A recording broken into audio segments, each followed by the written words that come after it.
'To? Maanghang ba? Marami yan? Hmm. Ano nga ito? Stir fry. Stir fry, di walang sabaw yan. Kaya nga, maanghang ba, kunak? Hindi ko pa natikman yan. I don't know. Spicy ba siya? Ang lagay yan. I think no. Parang hindi. A little bit. Habas.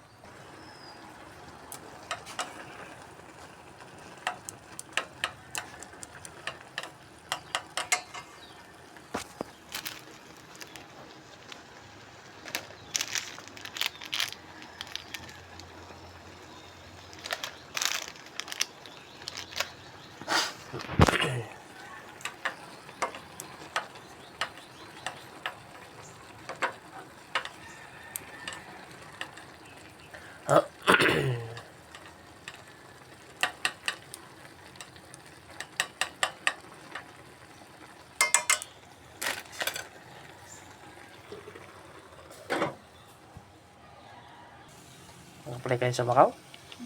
Dalawa kayo? Nasaan na ba yun? Nasa Hong Kong pa rin.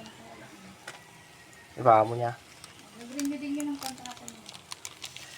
Iba yung kabatch mo? Sabay-sabay na.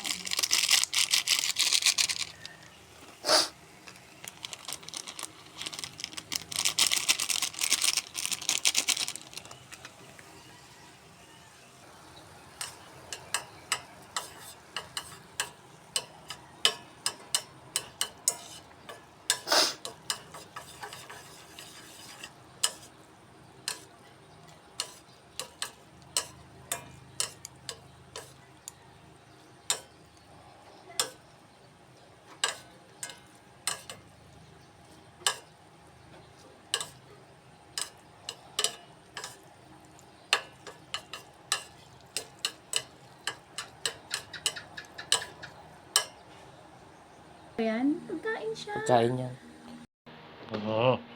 Kain. Ang hanga ito. Ano to? Ay, grabe. Sobrang hang.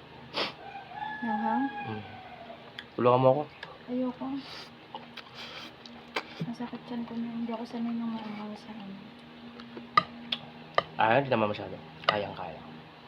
Sanay na ako sa mga hanga. Bili tayo naman ng tuna. Gagawin ko yung ano. Yung Musubi. Tuna musubi. May binili si Sir na bougainvillea, malaki. May iba-ibang bulaklak. Siguro 3 klase yung ano. Ang problema, maganda siya nung una. Tuto. Hindi, maganda siya nung una kasi yung pagkakapurma nung ano, halaman is parang pabilog siya pa bunch. So pagka namulaklak siya maganda kasi Parang bonsai na siya? Oo, ganon. Ngayon, nung, di ba, mabilis lumaki ang ano, bougainvillea, yung nag-aano siya, nag-spread yung mga sanga, mahaba. Sabi ko sa kanila, pag natapos siya magbulaklak, putulin niyo. Kasi papangit yan eh. Magiging ano siya, parang kalat-kalat siya. So, mas maganda kung parang bunches na siya ng flower.